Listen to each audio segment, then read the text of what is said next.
I hear weird stories all the time, but I never thought I'd end up with one of my own to share.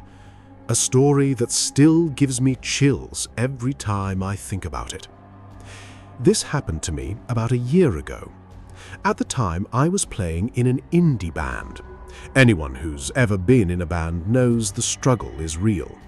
There were nights we played in venues where there wasn't a single soul in the room besides us. But when you're trying to make it, you take every single show opportunity you can get. On this specific night, I drove about 2 hours away from home to play a small gig. My bandmates offered to give me a ride, but I decided to drive myself since I was coming straight from my day job. Because of my music obligations, normal jobs always took a back seat, which meant one thing: I was dead broke. I sacrificed paying bills on time just so I could put gas in my tank to drive to these gigs.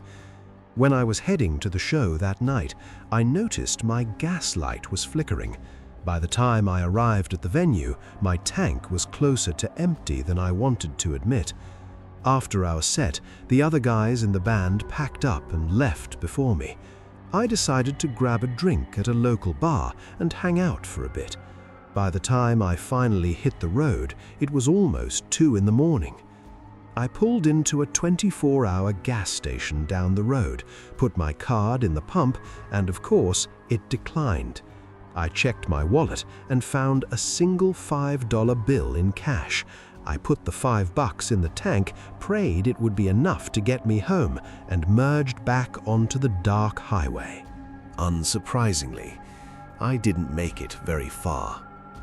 About 20 minutes into the drive, my engine sputtered and died. I still had almost an hour left to go. I managed to coast onto the shoulder of the road, surrounded by complete and utter darkness.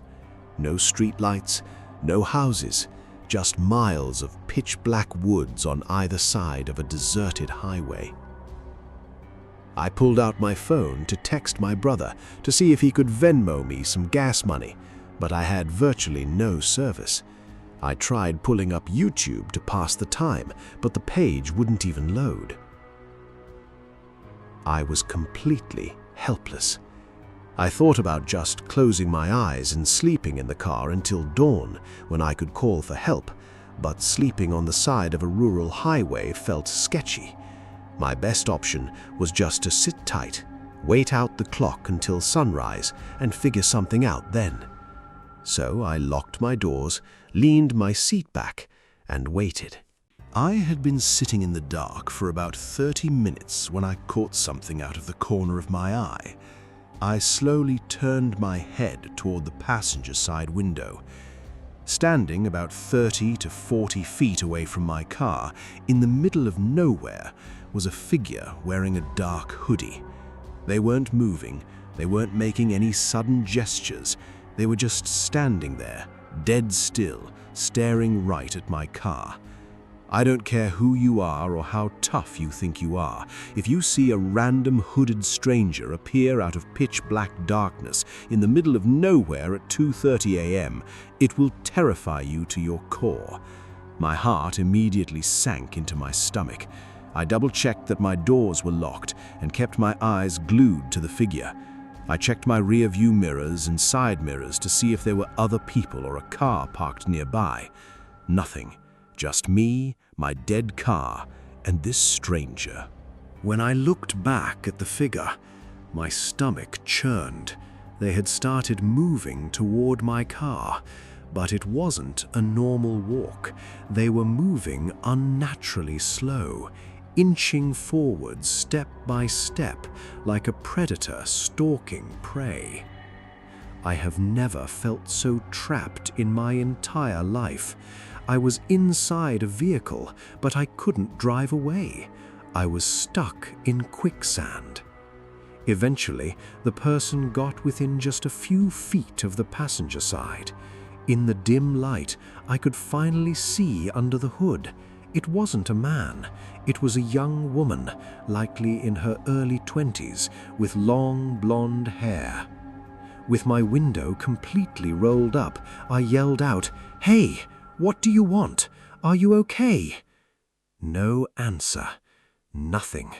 She just stood there, inches away from the glass, staring directly at me. I was losing my mind. To cope with the panic, I actually tried ignoring her.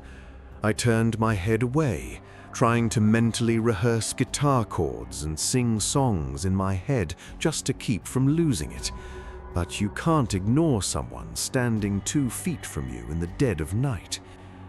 After shouting through the window almost 10 times with zero response, I decided I needed evidence. I pulled out my phone, opened the camera, and pointed it at the window to record her. The moment the phone screen lit up her face, she snapped. She suddenly lunged forward and started violently pounding on the passenger door. She began frantically yanking on the door handle, trying to rip it open. I panicked so hard I dropped my phone onto the floorboards. But the terrifying part wasn't just the pounding, it was the sound coming out of her. She started making this guttural, animalistic growling noise through the glass. It didn't sound human. I wasn't going to sit there and wait for this woman to shatter my window. I snatched my phone off the floor, grabbed my car keys, and reached into the back seat to grab my guitar. I took one deep breath, unlocked the driver's side door, threw it open, and sprinted down the highway as fast as my legs could carry me. After sprinting about 50 yards, I slowed down and looked back over my shoulder, fully expecting her to be right behind me. She wasn't running. She was just walking toward me at that same unnaturally slow, deliberate pace. She wasn't breaking into the car, and she wasn't sprinting. She was just following. I screamed at her one last time, "What the hell do you want from me?" Silence. Just those slow, rhythmic footsteps coming closer. That was a big nope for me. I turned back around and ran with everything I had. I remembered passing a small town a few miles back before my car died. I ran in that direction for hours in the dark. By around 6 a.m., the sun started coming up, and I finally reached the outskirts of that town. My phone finally caught a sliver of cell service. I called my brother, told him everything, and he drove out immediately to pick me up with a gas can. When we finally got back to my stranded car, what we found made my blood run cold. The back door of my car was wide open. We cautiously approached and looked inside. Nobody was in the vehicle. Oddly enough, none of my expensive music equipment in the trunk was stolen. Nothing was touched. All she did was open the back door. My brother tried to joke about it, saying she probably just wanted a warm place to sleep for the night, but my mind immediately went to a much darker place. I think she opened that door and climbed into my back seat to hide, waiting in the dark for me to return to my car. I never saw that woman again, and honestly, it's one of those experiences I'll never have a concrete answer for. Was she mentally ill, on drugs, or was it something far more malicious?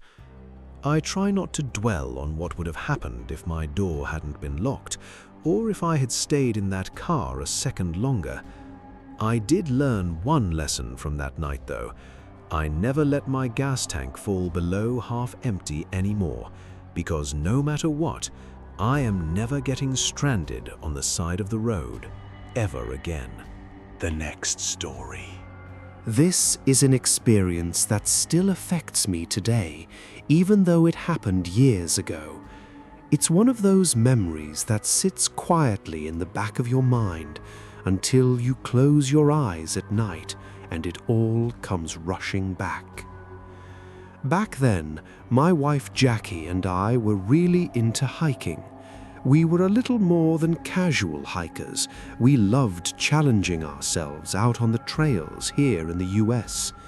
Being completely alone in the woods at night was like heaven to us.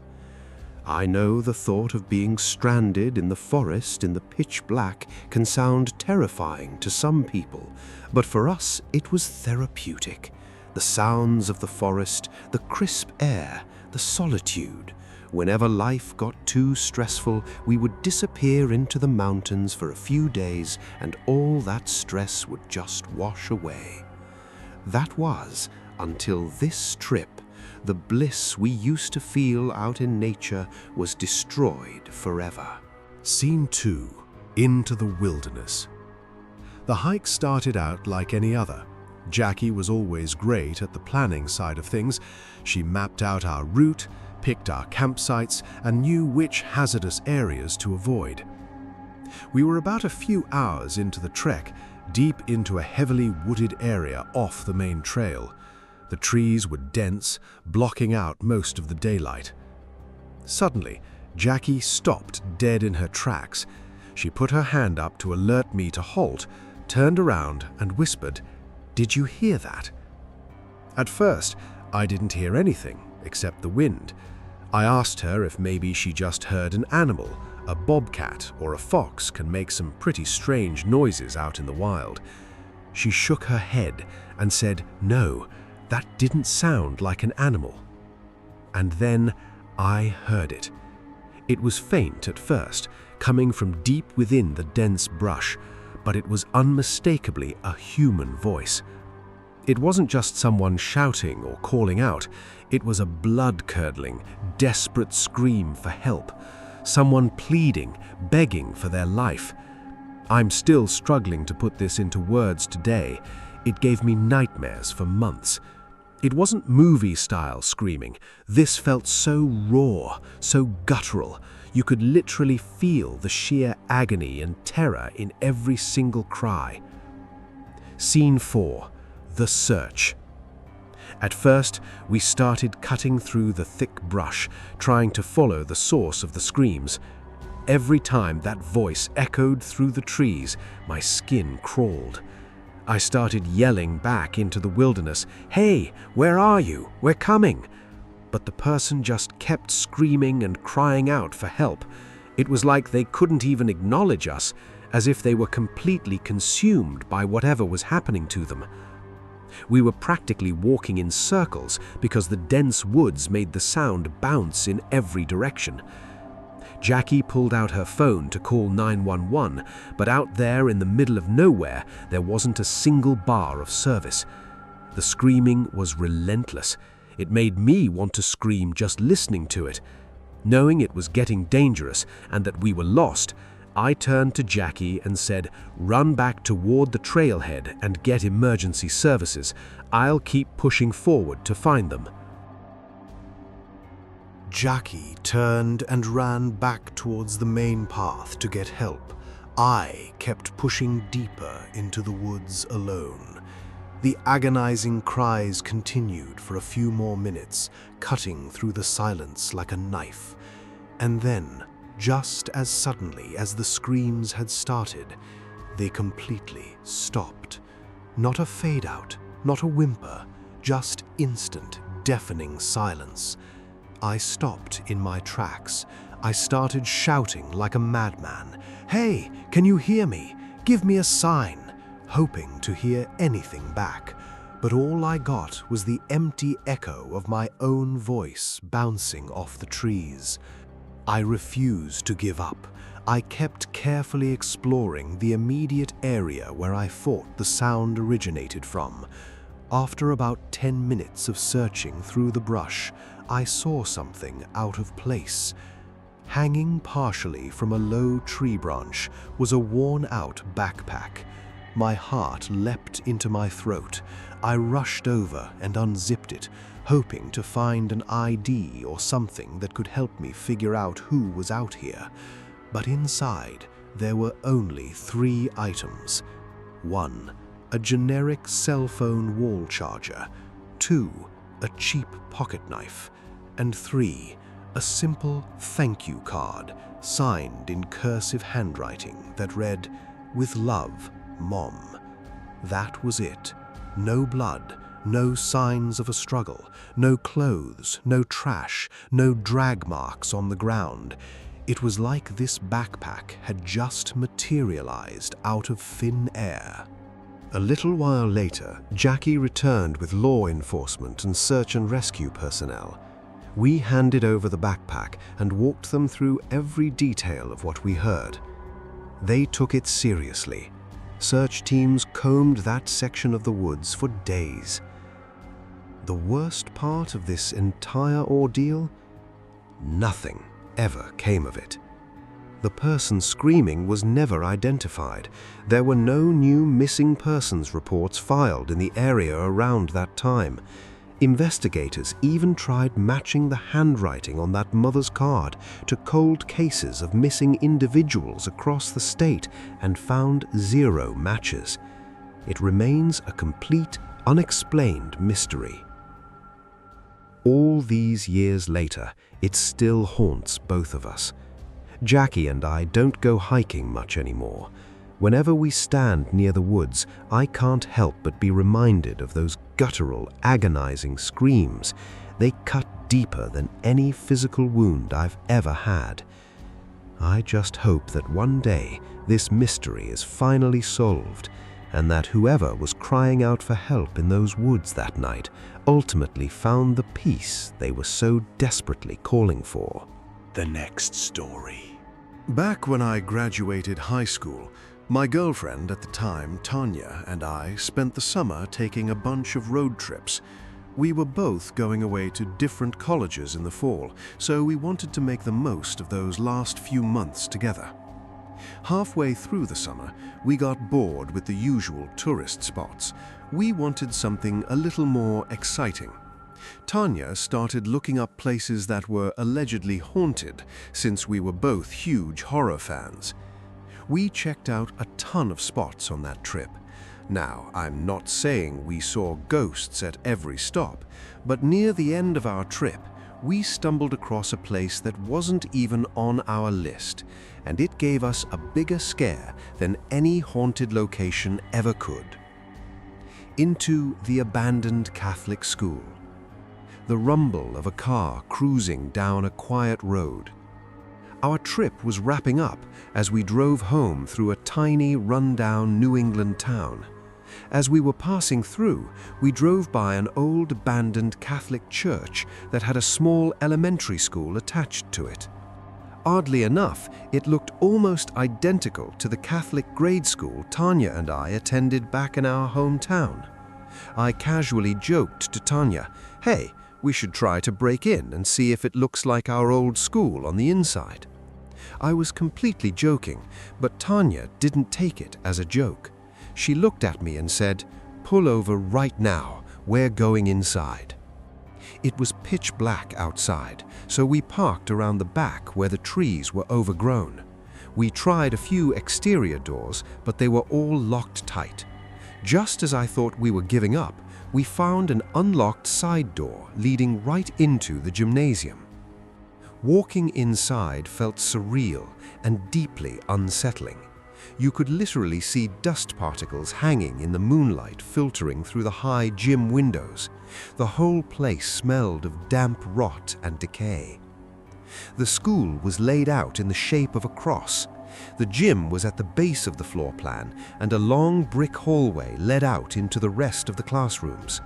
As we walked down the dark hallway to explore, a loud smashing noise echoed from the far end of the corridor. Scene 4. The shadow in the hall.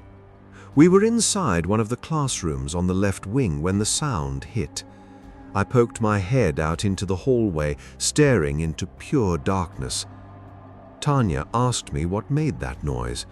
I was about to dismiss it and say it was probably just a rodent, but the words caught in my throat.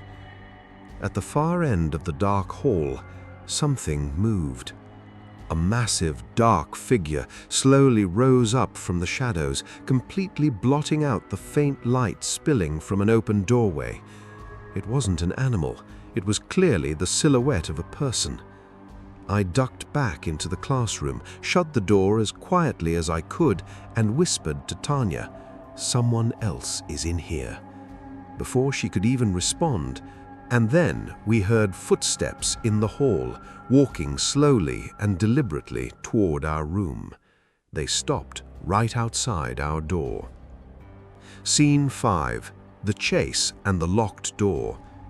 We held our breath, and then we made a run for it.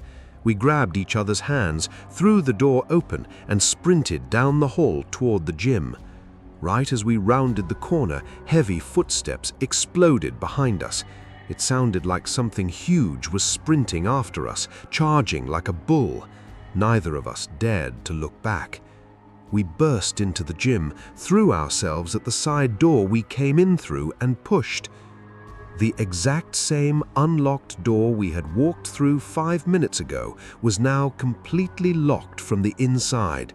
Nothing made sense. We were trapped. With whatever was chasing us closing in, we didn't waste time trying to figure it out. We sprinted into the nearest classroom off the gym. Tanya grabbed a heavy wooden desk chair and slammed it right through the window. The sound of shattering glass echoed through the empty school. We carefully climbed out over the broken shards, landed on the grass outside, and ran straight to our car. On our way around the building, I don't know why, but I ran up to that gym door and tried the handle from the outside. Sure enough, it was locked tight. We never reported it to the police because we were trespassing and didn't want to get into trouble right before starting college. Tanya and I went our separate ways once school started, but we stayed friends. Whenever we catch up, this story always comes up. People often try to explain it away by saying it was just a homeless person living in the school, but that doesn't explain how the door locked behind us or how whatever chased us sounded so inhumanly heavy.